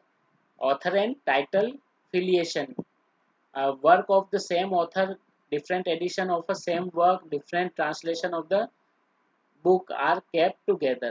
The alphabetical index get this filiation of author and works, ठीक है। तो ये सारी चीज़ें अल्फ़ाबेटिकल पार्ट में भी आ जाती है। सब्जेक्ट फिलिएशन, तो यहाँ पे जो है रिलेटेड सब्जेक्ट जो होते हैं वो स्कैटर्ड हो जाते हैं, क्योंकि उनके अल्फ़ाबेटिकल अरेंजमेंट की वजह से वो एक साथ नहीं रह पाते हैं, उनके वर्ड्स जो होते हैं फर्स्ट वर्ड्स वो अलग होते हैं, इसलिए वो एक दूसरे से डिफरेंट हो जाते हैं। और क्लासिफाइड कैटलॉग क्या करता है, it presents a structured and organised arrangement of subject displaying their relations, ठीक है। तो यहाँ पे क्लासिफाइड जो पार्ट होता है वो एक स्ट्रॉन्ग अरेंजमेंट इसका होता है, जहाँ पे क्लासिफिकेशन के बेस पे उसे अरेंज किया जाता है। Distributed relatives, all distributed relatives are collected and brought together. The alphabetical part can perform this function, ठीक है। तो जो डिक्शनरी कैटलॉग है उसके लगभग सारे जो फीचर्स हैं वो इसके अंदर होते हैं क्लासिफाइड में। New subject can be inserted into the catalogue without any difficulty, ठीक है। अगर नया कोई सब्जेक्ट आया है तो डिक्शनरी कैटलॉग में उसे बिना किसी प्रॉब्लम के ऐड किया जा सकता है। To be fitted properly in the subject filiation, there may be difficulty to position new subjects in the classification scheme without the permission of the designer of the classification scheme, ठीक है। अगर कोई नया subject आया है तो फिर अगर क्योंकि क्लासिफाइड कैटलॉग कार्ड है और तो उसे उसके लिए पहले तो क्लासिफिकेशन स्कीम में जगह बनानी पड़ेगी, अगर क्लासिफिकेशन स्कीम में उसकी जगह नहीं है तो कैटलॉगिंग कार्ड में उसकी जगह नहीं हो सकती है, ठीक है।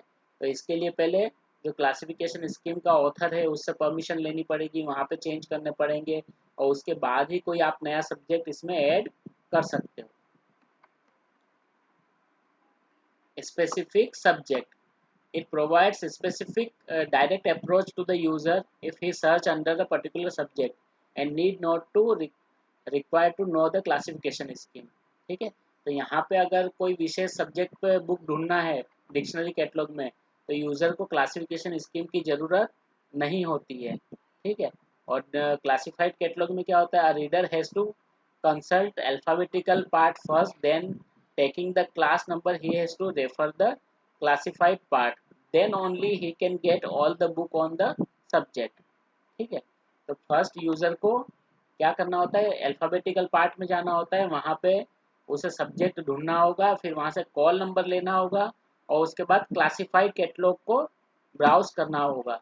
तभी उसे उस सब्जेक्ट के ऊपर की सारी बुक्स अवेलेबल जो लाइब्रेरी में है वो मिलेगी, अदरवाइज़ नहीं मिलेगी।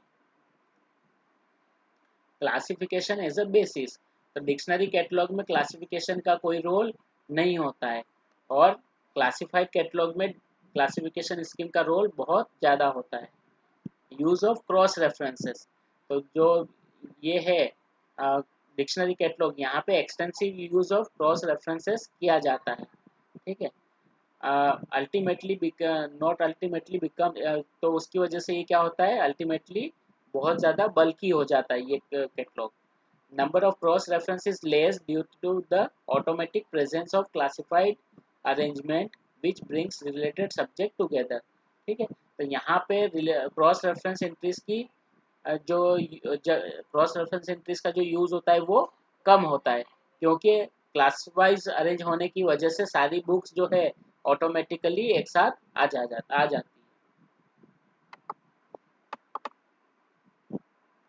ईज ऑफ यूज, जो डिक्शनरी कैटलॉग होता है वो simple, ease and straightforward होता है। A direct search is sufficient to find any kind of information. लेकिन क्लासिफाइड कैटलॉग में दो स्टेप में सर्च होता है।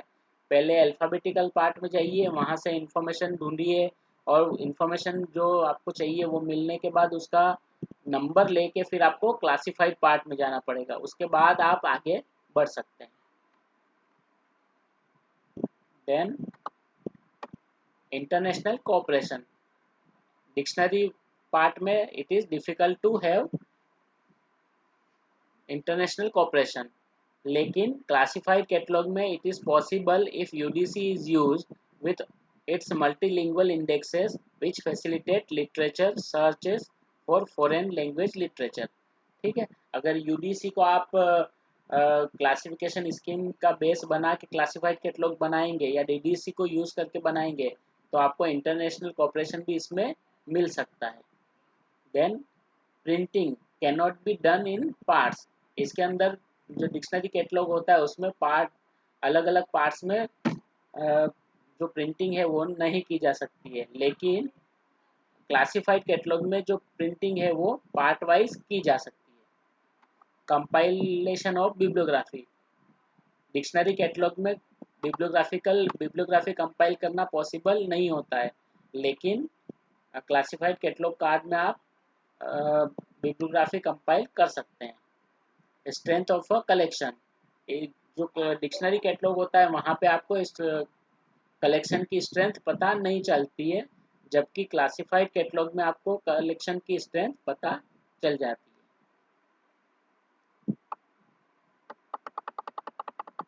ठीक है। Next is alphabetico classed catalogue.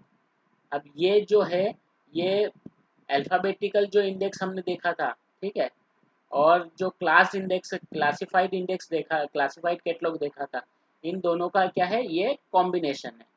The alphabetico classed catalogue में be considered as a combination और mixture of best point associated with dictionary and classified catalogue, ठीक है। तो ऊपर जो हमने कंपैरिजन देखा है डिक्शनरी और क्लासिफाइड का, उन दोनों के जो एडवांटेजेस हैं उन एडवांटेजेस को यूज करके ये वाला कैटलॉग कार्ड स्कीम बनाई गई है, ठीक है, ये टाइप बना है। In other words it represents an attempt to combine some advantages of classified catalog with the directness and ease of consultation of alphabetical catalog. A catalog with entries under broad subjects alphabetically arranged and subdivided by topics in an alphabetical order. It is out a subject catalog. It does not stand independently by itself as in case of dictionary catalog. An alphabetico classed catalog provides alphabetically arranged broad subjects topic subordinate to the main subjects are listed as subdivisions. The reference needed from subject headings, that is mnemonics. ठीक है, तो ये क्या हो, इसमें क्या होता है, इसमें मेन सब्जेक्ट लिखा होता है, मेन सब्जेक्ट के साथ सब सब्जेक्ट्स जो होते हैं, सब डिविजन्स होते हैं, वो भी दिए हुए होते हैं। ठीक है, तो यहाँ पे देखिए, यहाँ पे कुछ एग्जांपल देखा है कि अगर कोई निमोनिक्स ढूंढ रहा है, ठीक है, तो उसे सी क्रॉस रेफरेंस एंट्री किस तरह से बनाई जाएगी, उसे परफेक्ट उसकी एंट्री बताई जाएगी कि फिलोसॉफी में जाइए, फिलोसॉफी वाले में फिलोसॉफी मेमोरी आपको मिलेगा और उसके अंदर फिर निमोनिक्स मिलेगा। ठीक है, तो इस तरह की entries alphabetico class index class catalogue में मिलेगी। A catalog of this kind consists of an alphabetical sequence of mutually exclusive broad subject heading, under each of which appears to further alphabetical sequence of subheadings। जैसे मैंने आपको थोड़ी देर पहले कहा था कि उसका सॉल्यूशन ये है कि हम जो ब्रॉड सब्जेक्ट है उसको हम पहले लिख दें, उसके बाद हम उसके सब डिविजन्स को लिखें। जैसे हिस्ट्री मैंने बताया था कि पहले टर्म हिस्ट्री लिख दीजिए, फिर कॉमा करके या डैश करके, यहाँ पे डैश करके किया हुआ है, तो कॉमा करके या डैश करके फिर आप लिखे इंडियन या अमेरिकन या ब्रिटिश। ठीक है, तो उसका सब डिवीजन हो जाएगा। ठीक है, और उस कंट्री के बाद भी आप क्या कर सकते हैं, उसका पीरियड लिख सकते हैं, history dash India dash ancient या मिडिवल या मॉडर्न या ब्रिटिश रूल। ठीक है, उस तरह से भी आप उसको डिवाइड कर सकते हैं।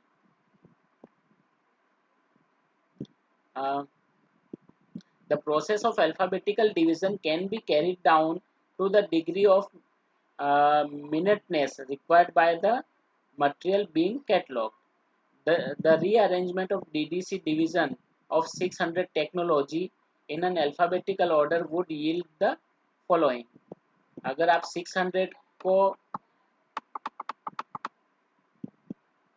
अल्फ़ाबेटिकल ऑर्डर में अरेंज करोगे तो वो कैसे अरेंज होगी, यहाँ पे 630 वाला एग्रीकल्चर फर्स्ट आ जाएगा, बिल्डिंग वाला सेकंड में आ जाएगा, केमिकल जो 660 है 660 है वो थर्ड पे आ जाएगा, इंजीनियरिंग जो 620 है वो फोर्थ पे आ जाएगा, मेडिसिन जो 610 है वो और नीचे चला जाएगा। तो इस तरह से उसका क्या होगा, सब डिविज़न या अल्फ़ाबेटिकलाइजेशन हो जाएगा। This type of catalog must have alphabetical index of specific subject for its successful operation.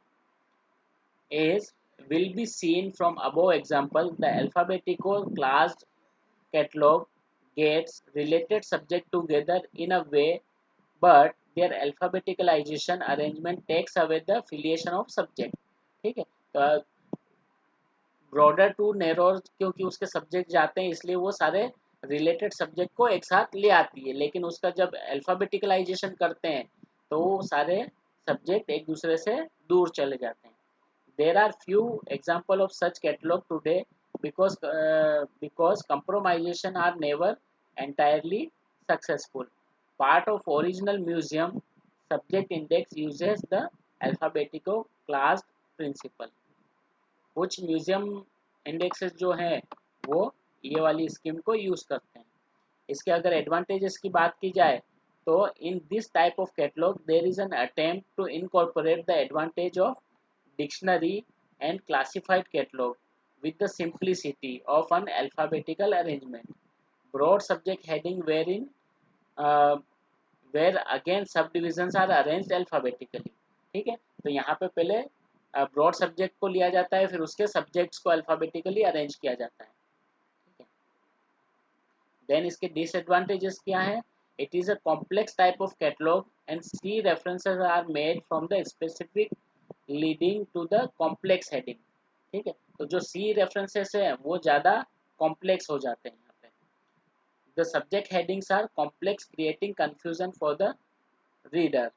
जो सब्जेक्ट हेडिंग होती है क्योंकि यहाँ पे मेजर सब्जेक्ट दिया है, फिर उसके अंदर सब डिवीज़न दिया है, फिर और उसका आइसोलेट सब्जेक्ट आइसोलेट दिया है, तो वो क्या हो जाता है, वो यूज़र को समझने के लिए थोड़ा कॉम्प्लेक्स हो जाता है।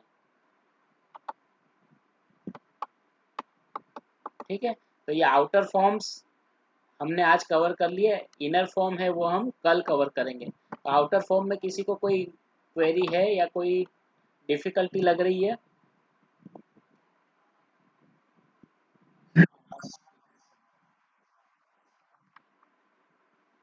देखिए यहाँ इसमें क्या किया जाता है, इसमें मैंने आपको पहले भी एक एग्जांपल में बताया कि अ, जो मेन सब्जेक्ट है, मेन सब्जेक्ट को ब्रॉड सब्जेक्ट के तौर पे रखा जाता है। फिर उसको डैश करके उसका जो सब सब्जेक्ट है, सब डिवीजन, वो रखा जाता है। फिर अगर और उसका भी कोई सब डिवीजन है तो डैश करके उसका भी सब डिवीजन बना के रखा जाएगा। तो यानी ब्रॉडर टू नैरो और सब्जेक्ट को एक ही कार्ड में यानी एक ही एंट्री में उनको वो सारे सब्जेक्ट्स को दिखा दिया जाता है इसमें। ठीक है। और उससे क्या होता है कि अगर हिस्ट्री है, जैसे मैं हिस्ट्री का एग्जांपल लेता हूँ, ठीक है, हिस्ट्री है तो सारी हिस्ट्री की बुक्स एक साथ हो जाएगी। और उसके अंदर फिर इंडियन हिस्ट्री है तो इंडियन हिस्ट्री की सारी एक साथ आ जाएगी। और उसके साथ भी उसमें भी सारी, अगर एंशंट हिस्ट्री की है तो एंशंट हिस्ट्री की एक साथ आ जाएगी। और उसके साथ क्या होगा कि हिस्ट्री पूरा एक डिसिप्लिन जो है हिस्ट्री, उस सारे हिस्ट्री की एक साथ बुक्स मिल जाएगी। ठीक है। तो वो स्केटरिंग की जो प्रॉब्लम है वो कम हो जाएगी। लेकिन फिर भी ये उन्हीं सब्जेक्ट्स में पॉसिबल है कि जो एक डिसिप्लिन की तरफ वर्क कर रहे हैं। ठीक है। लेकिन साइंस में अगर बात की जाए तो साइंस मेजर सब्जेक्ट हो जाता है, लाइफ साइंसेस है, और लाइफ साइंसेस में फिर बहुत सारे सब्जेक्ट्स हैं। ठीक है। तो कुछ क्लासिफिकेशन स्कीम जब बनी थी तो उनके लिए लाइफ साइंसेस टर्म यूज नहीं होता था। ठीक है। तो वहाँ पे बॉटनी, जूलॉजी यही यूज होते हैं। मेन सब्जेक्ट ही पूरा बॉटनी हो गया, और दूसरा मेन सब्जेक्ट लाइफ साइंस का क्या है, जूलॉजी हो गया। ठीक है। तो बॉटनी और जूलॉजी को फिर एक साथ लाने के उनके पास कोई तरीके नहीं है। ठीक है। और वो तरीके कौन से हैं, वो केवल क्लासिफाइड कैटलॉग में ही पॉसिबल है। ठीक है। और क्लासिफाइड कैटलॉग में इसलिए पॉसिबल है कि वो क्लास नंबर के अकॉर्डिंग होता है। लेकिन वहाँ भी ये प्रॉब्लम है कि क्लास नंबर वाला नॉलेज यूजर, जनरल यूजर को नहीं होता है। ठीक है। तो ये सारी प्रॉब्लम है। तो अब इन सब प्रॉब्लम को सॉल्व करने के लिए क्या किया जा सकता है, तो अलग अलग कैटलॉग्स बनाओ। ठीक है। और अब तो ओपेक आ गए, तो प्रिंटेड कैटलॉग की कोई ज़रूरत ही नहीं है। ओपेक पे यूज़र देख सकता है, लेकिन ओपेक पे भी यूज़र को वही परेशानी होगी। अगर किसी को एक पूरा डिसिप्लिन में देखना है, ठीक है, कि मेरी लाइब्रेरी में साइंस में कितनी किताबें हैं, तो कोई भी कैटलॉग आपको नहीं बता पाएगा साइंस में कितनी किताबें हैं एक साथ, चाहे वो ओपेक ही क्यों ना हो। क्योंकि साइंस एज अ टर्म कहीं भी इंडेक्स नहीं किया गया होता है। वो बहुत ब्रॉड टर्म है, उसको इंडेक्स करने की ज़रूरत नहीं होती है। ठीक है। तो उसको अगर जानना है तो आपको अपने कैटलॉग के अंदर साइंस टर्म को देना पड़ेगा, या फिर अपने सारी जो किताबें हैं उनको क्लासिफाइड फॉर्म में उसको अरेंज करना पड़ेगा। तभी आप पहचान पाओगे कि साइंस के जो सब डिविजन्स होते हैं वो 500 होते हैं, तो 500 टू 600 के बीच में कितनी किताबें हैं, तो उससे आप आइडेंटिफाई कर सकते हो। तो क्लासिफाइड कैटलॉग ही ऐसा पार्ट है जो एक साथ आपको बता पाएगा कि एक पर्टिकुलर डिसिप्लिन में कितनी किताबें हैं। उसके अलावा कोई और मेथड नहीं है। ठीक है। लेकिन वो मेथड यूजर के लिए यूजफुल नहीं है। ठीक है। Any query, any other query?